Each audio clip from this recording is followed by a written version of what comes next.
Hello, and welcome to Deacon on YouTube. More and more churches are trying to exist without full-time clergy. I used to know a Church of England priest and his wife, also a priest, who spent their time between 6 church communities, each presiding at 3 churches each Sunday. I was shocked and dismayed. Years later, when I served on the Commission on Ministry, we often said that the diocese was praying clergy for the national church because they didn't have any openings in LA. Oh, how things have changed. Throughout that diocese and beyond, there is a shortage of priests, not only in LA, but throughout the country. I knew a bishop in Missouri, newly retired, who's had a number of openings searching for priests. When I was in Los Angeles, there are a number of congregations without a rector, mostly because they can't afford a full-time priest. There has been some discussion about what to do with a deacon on staff who does not have a priest for a congregation. What's the deacon to do come Sunday? Should a deacon lead morning prayer or preside over a service with reserved sacrament? Or is there another possibility? Let's take a look. When it comes to Eucharist, our church falls back to the struggle between the deacon and the priest, starting in the 2nd century. Before the First Council of Nicaea, the beginning of imperial theology, the deacon had a special relationship with the bishop, and priests reported to deacons about their ministry. After Nicaea, the priestly order grew in power, and deacons were relegated to what was called the transitional diaconate, a vague term meaning a priest in waiting without any formal ministry or function. This was when the magic hands came into play. Before Nicaea, before the church was awarded basilicas for public worship, in home churches, an elder of the group would pronounce a blessing of the bread and wine before Eucharist. After Nicaea came the magic hands and the beginnings of clericalism. Clericalism, in general, is the concept of ordained clergy holding a disproportionate amount of power and influence within a religious institution.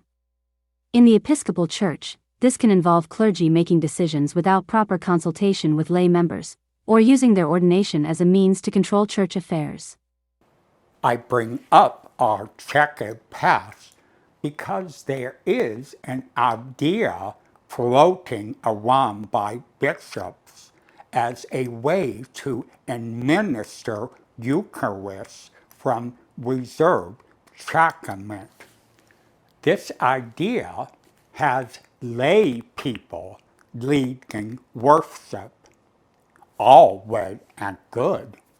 But what about preaching and putting together a liturgy and all the things that go into worship on Sunday?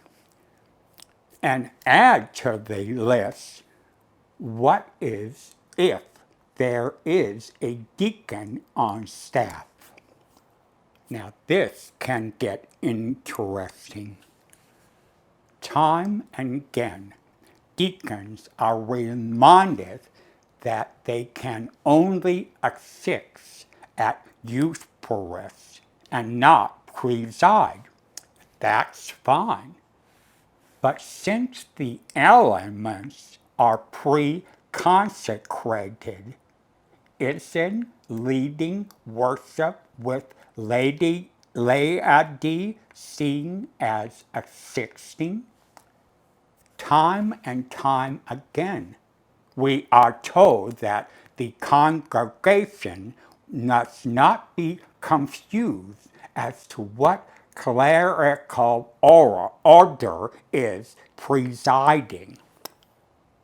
I see this as an ecclesiastical power play and not a thoughtful decision tending to the needs of the faithful.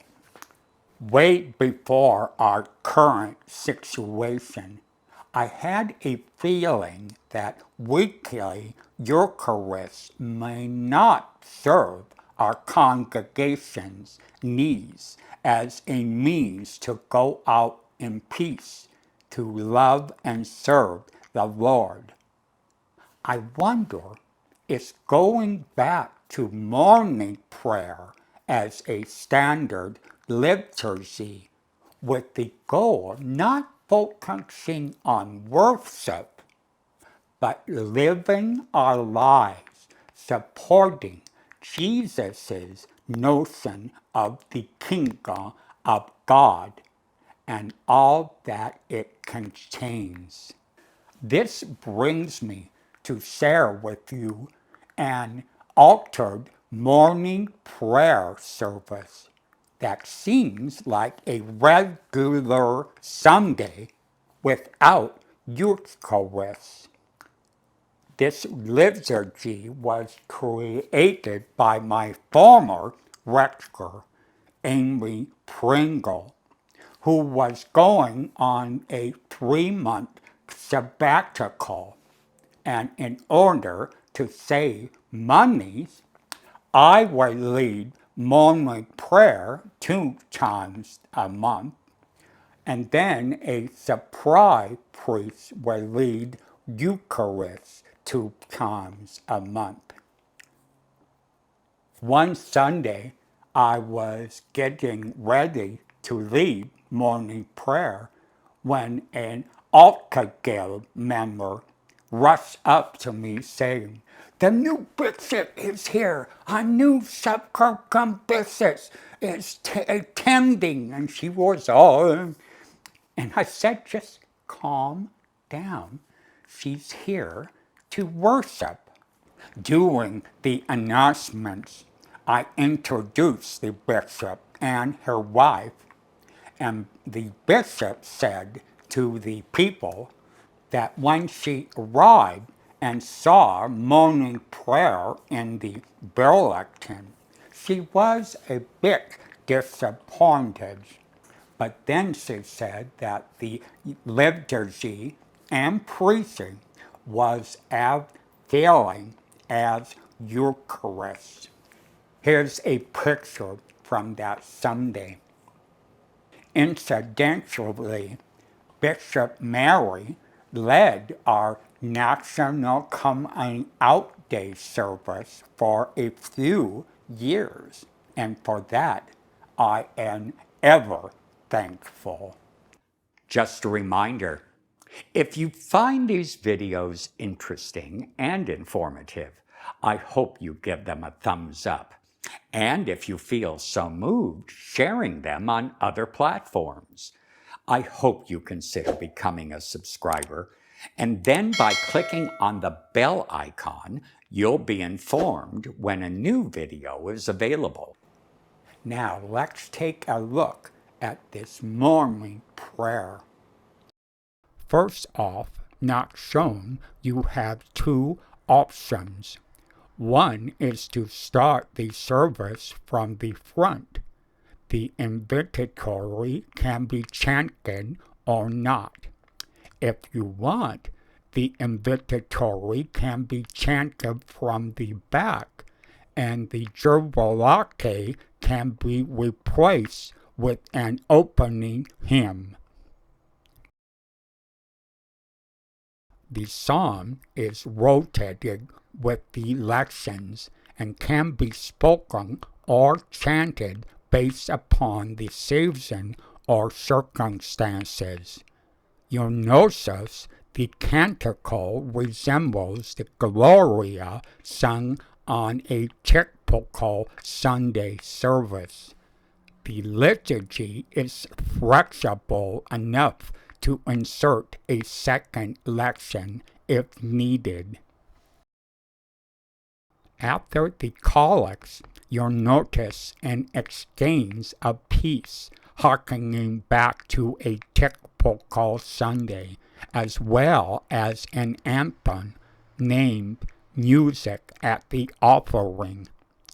Instead of Eucharist, which means Thanksgiving, the prayer service includes the general thanksgiving, followed by other prayers and a closing hymn. The dismissal can be spoken or chanted. I have used this morning prayer a number of times, and it is highly successful because older members remember morning prayer, and younger people like the change of pace. If you want a copy, I will leave it in my new Substack link where you can download it.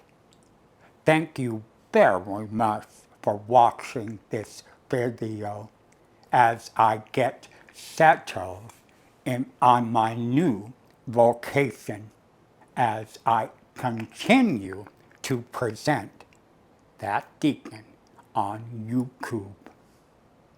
Bye-bye. God bless. See you soon.